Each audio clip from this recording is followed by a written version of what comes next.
Hey, hey, hey, you beautiful twin flames. I always forget that I don't need to have both of those in. I can't hear myself when they're both in. That's funny.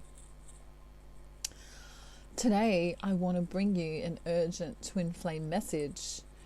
And I've been listening to my intuition on exactly what I'm going to say.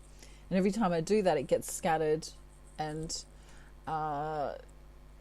I'm feeling like the collective feels a little bit unsure at the moment.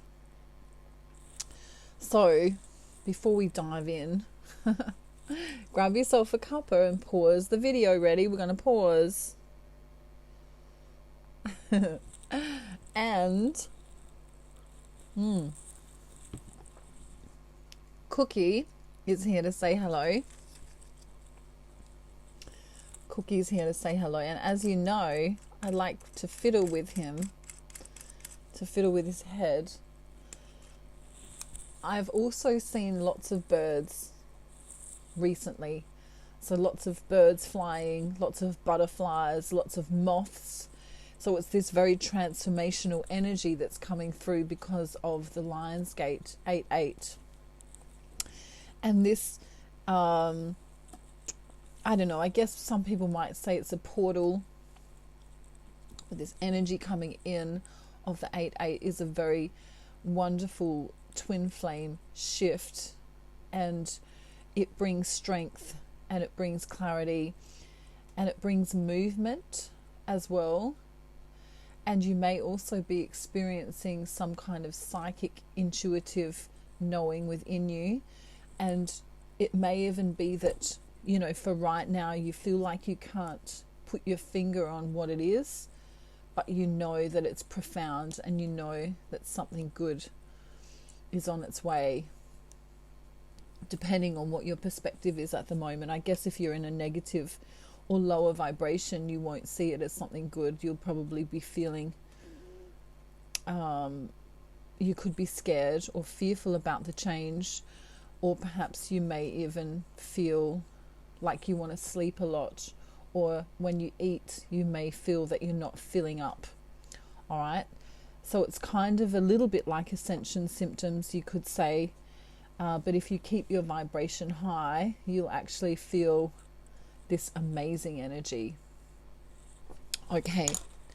So, let me take a sip of this.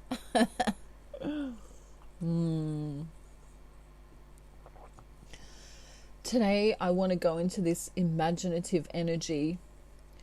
So, if you don't understand any concept that I'm speaking of today, just know that it's imaginative, okay? So I'm not saying this literally. I'm saying it in an imaginative way, just to get a point across to you. Alrighty? And I'm going to draw. So this is going to be fun. This is going to be fun. I'm starting to draw. Ready? Now, as you know, if you've been to the channel before, I only do stick figures, okay? I don't know why that is, but I don't know. I just never was good at art. So look, here we are. Okay, here we are. And I want you to imagine, remember we're imagining, this isn't real. We're imagining that we're in another world, okay? So we're going to imagine just for a minute that we're in another world. And you can call that world whatever you want to call it. Harry might call it Harry's world, or I might call my world Nat's world, or whatever your name is, you might call your world. Alrighty. So I want you to imagine. We're still imagining now. Ready? I'm drawing again. This is fun. I wish I should do more concept videos because it's fun. Okay. Alright, so, ready? Here you are over here in your world, whatever you just called it. And I want you to imagine that you're suspended here somehow, okay? But your physical body, hang on, let me reword that. Imagine your real body, your actual real body, is suspended in time, okay, on this other world that we've just made up, okay? So this is, let's say this is Harry. Harry's finally got a body. That's good, isn't it? So he's suspended here in this world, okay? And the energetic version of him is on the earth, okay? So it's like a projection. If you've ever watched Star Trek, you would know about, or Star Wars is probably a better example. Right in the beginning of Star Wars, how there's a projection, like a holographic projection of that person, okay? So here's Harry in his world for real, and he's suspended. He's got his eyes closed. This version of him doesn't even know that this version of Harry exists, okay? So Harry is on the world, on the earth here, and he's striving, he's maintaining a job, he's doing all of the third dimensional aspect things that he needs to do. And he has no idea that his physical body is actually on another world and it's plugged into this world. So it's kind of similar, I guess you could say, to how the Matrix is, where Neo gets plugged in to this other world, except he knows about it, all right? Alrighty. So now Harry is in this, the holographic projection of him is in this world here, okay? And this earthly plane that he's been put in is a very third dimensional consciousness world, all right? So in this 3D or third dimensional consciousness world, he realizes that money is of the utmost importance, because if he doesn't have this, he cannot buy what he needs. So food, shelter, maybe gas or electricity, a car or transport if he needs to go someplace, or, anything else like cups or, any material objects that he may need to get by with. And so from a very young age, he goes to school, he learns how to get a job, and he gets filtered into this society of, you go to work, you come home, you go to sleep, you eat, you shower, rinse, repeat. Okay, and this happens over and over and over and over and over and over again, kind of like Groundhog Day, really, isn't it? Okay, so within that, Harry has a lot of letdowns within his life. He has relationships that may not work. He has, family or friends that may disappoint him or may make him happy, depends on what's going on. And over the years, he feels this emptiness. He feels this need for something more. And so one day he's sitting on Earth and it's his day off, and he's decided,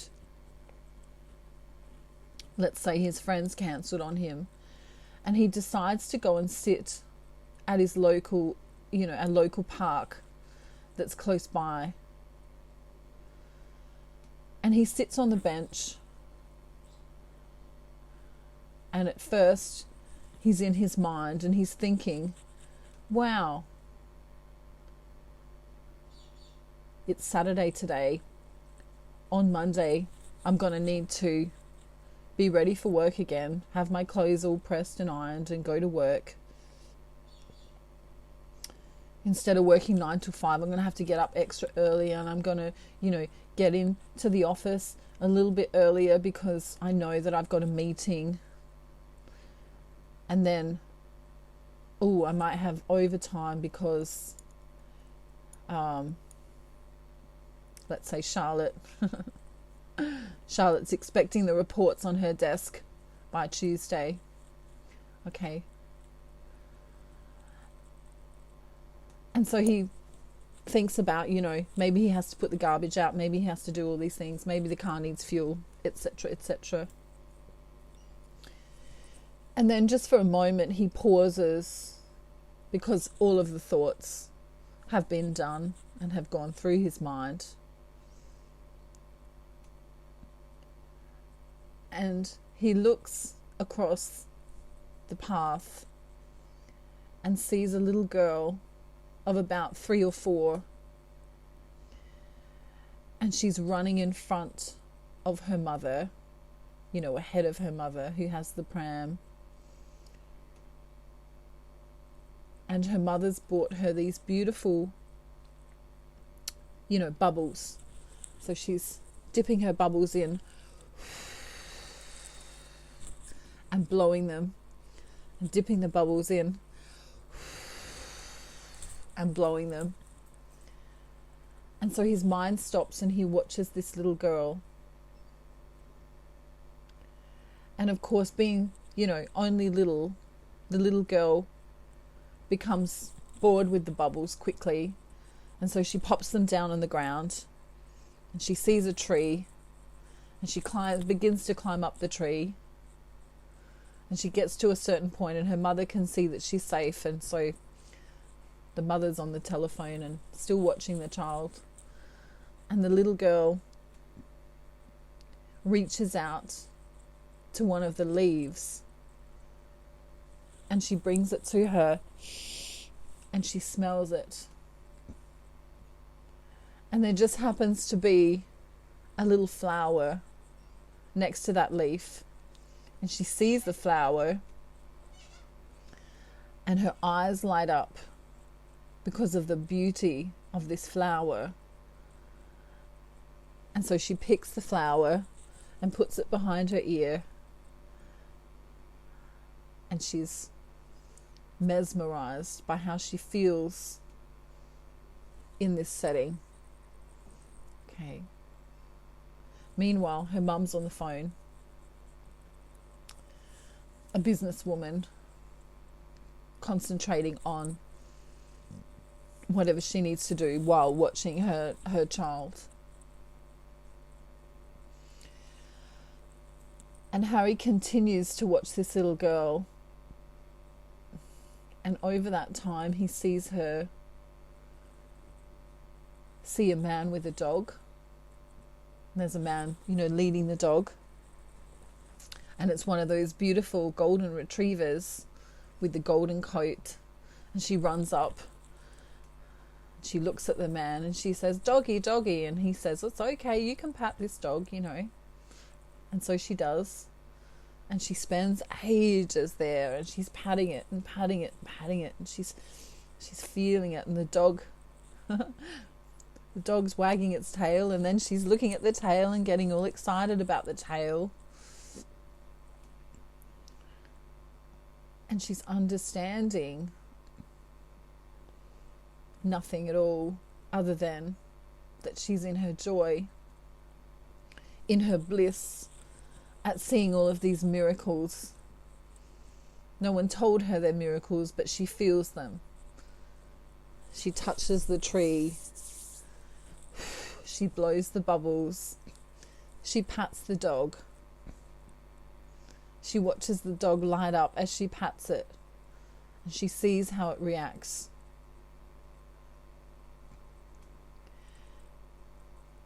And Harry looks at his watch and realizes that he's been watching this little girl for about an hour and a half, just going around the park, greeting people, spending time with nature, being mesmerized and having wonderment about all of these things.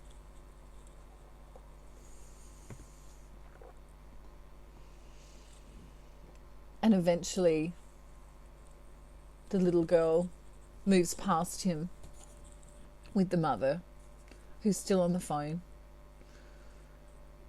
kind of missing out on her little girl's joy.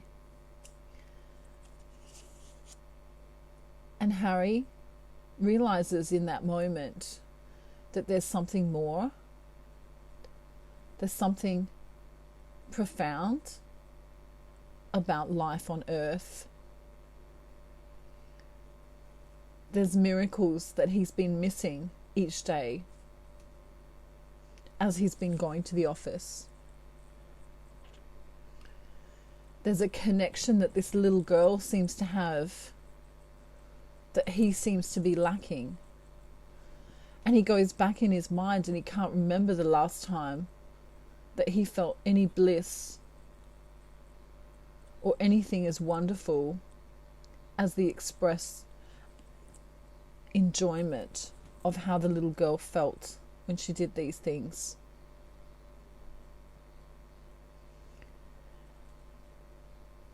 And so he begins to cry.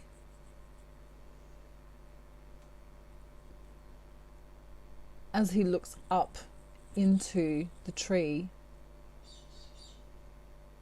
and watches the birds as they fly around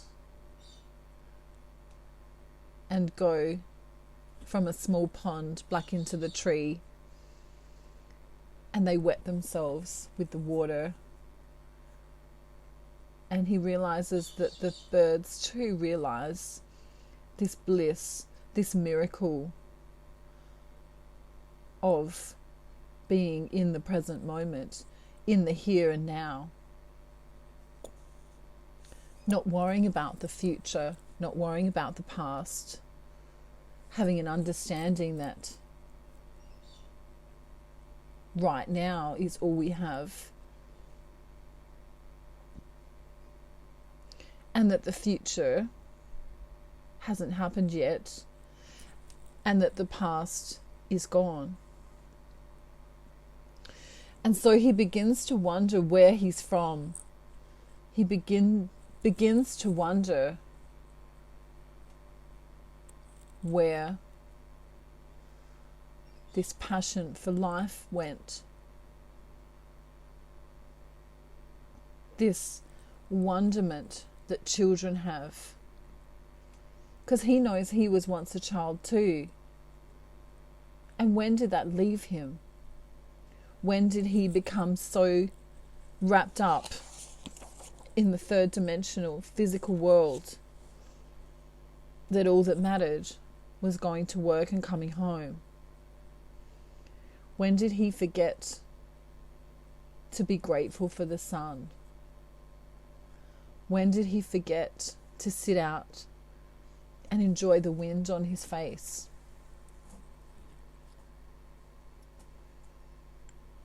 And why would he ever want to forget this again, now that he had been reminded of the bliss and the joy that he could feel by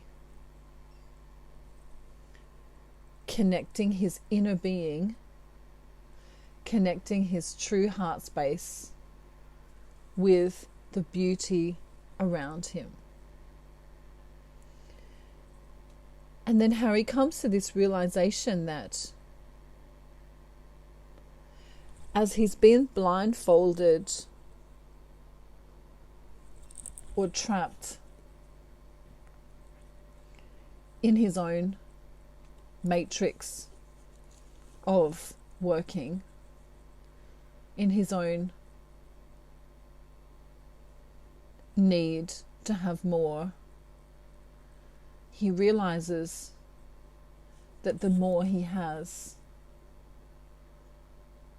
the less time he has to appreciate the gift of this earth that he's been placed into.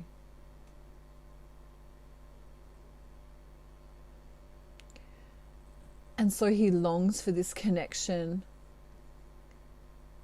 to continue. He longs for this feeling to not end.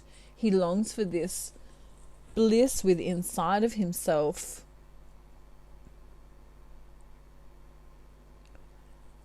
to continue.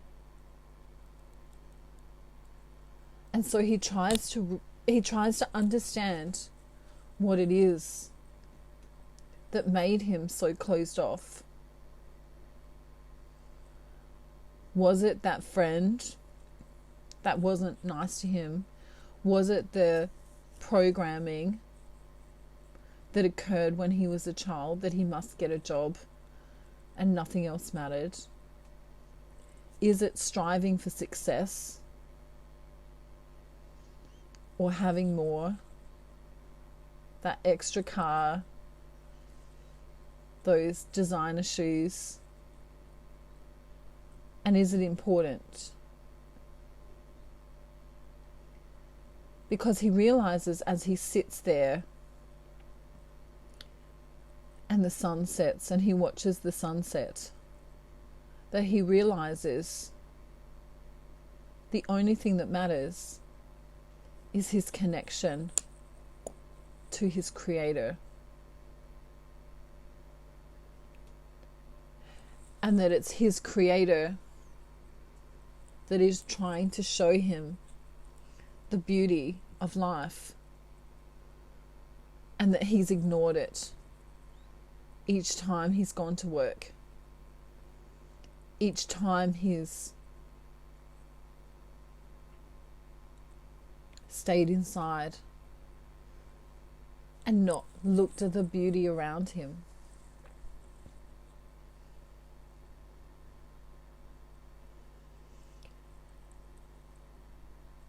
And so Harry decides that no matter where he's from and no matter who his Creator is, that he's going to be grateful for what he's been allowed to see. And that even if these things were holographic projections, that it wouldn't matter, because his eyes allowed him to see and then feel this beauty around him. So he wonders, how did he miss the sunshine? How did he miss the smell of the grass? How did he miss the rain? How did he miss the flowers? How did he miss that feeling of being connected to Source through all of his senses that he'd been gifted with?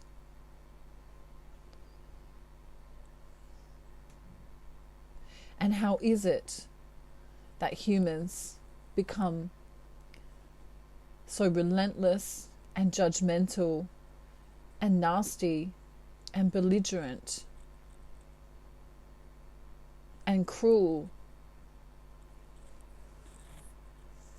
as they get older, and selfish too? How is it that they go from this childlike eyes and see the world in this misaligned perception?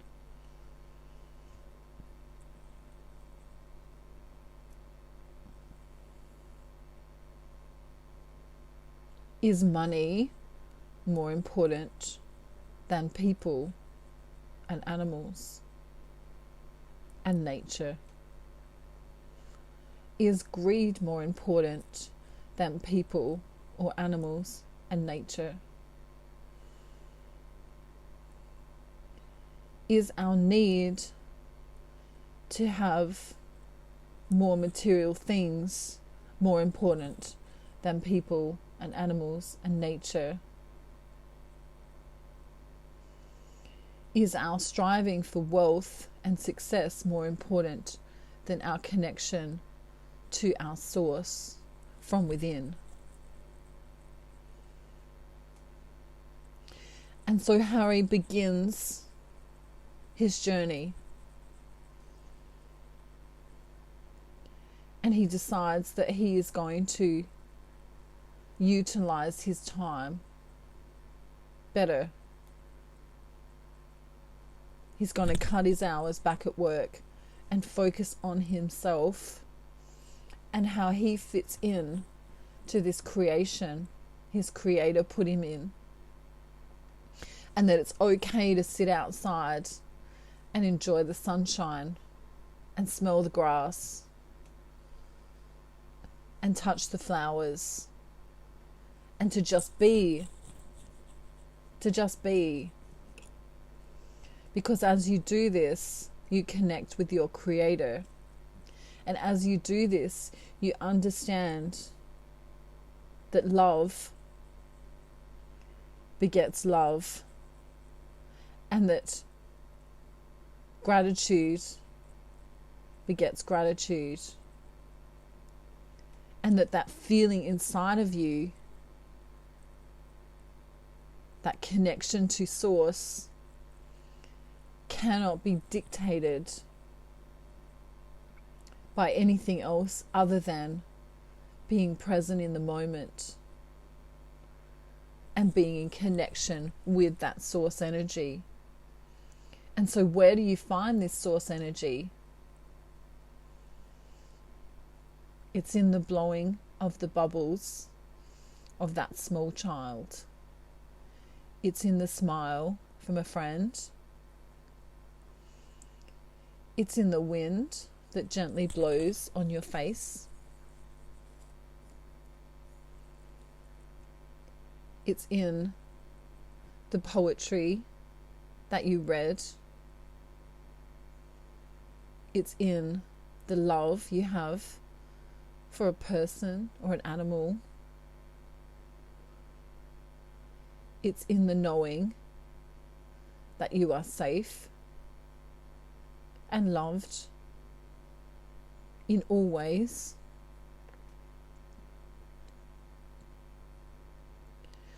It's in knowing that the other half of your soul resides in another person and is longing to get back to you.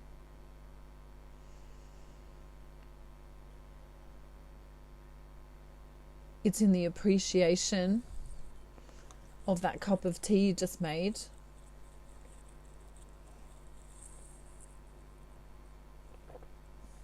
It's in the music you love.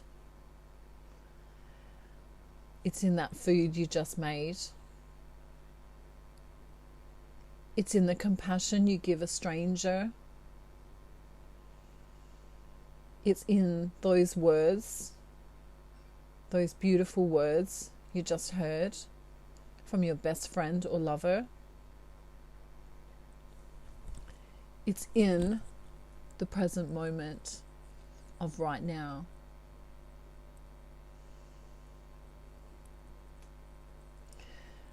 And so this is my twin flame concept video today, which is an urgent message for all twin flames to come back into alignment, to know that you are loved, to know that you are supported by your creator, whoever that is for you. And to know that as you enjoy and calm yourself within this energy, that you are safe, that you are loved,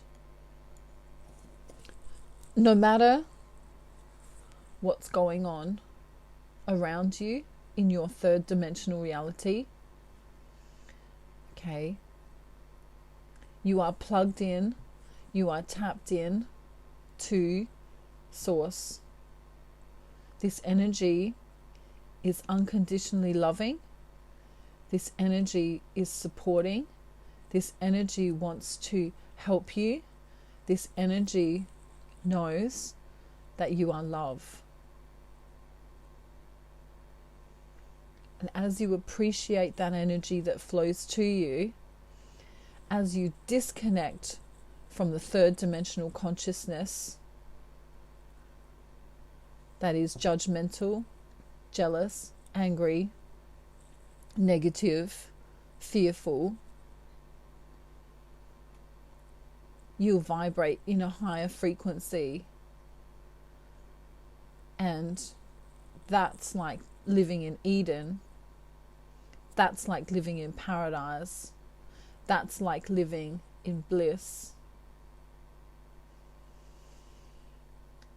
And so I want to send you all love and light today, and angel blessings from Australia. And if you need help to do this, please contact me, and I will definitely help you. Okay. Love and light from Australia, angel blessings, and I hope you have a beautiful day, night, afternoon, evening, or morning, wherever you are in the world. And thank you for being here. I really appreciate you supporting my channel. Okay, bye. Bye.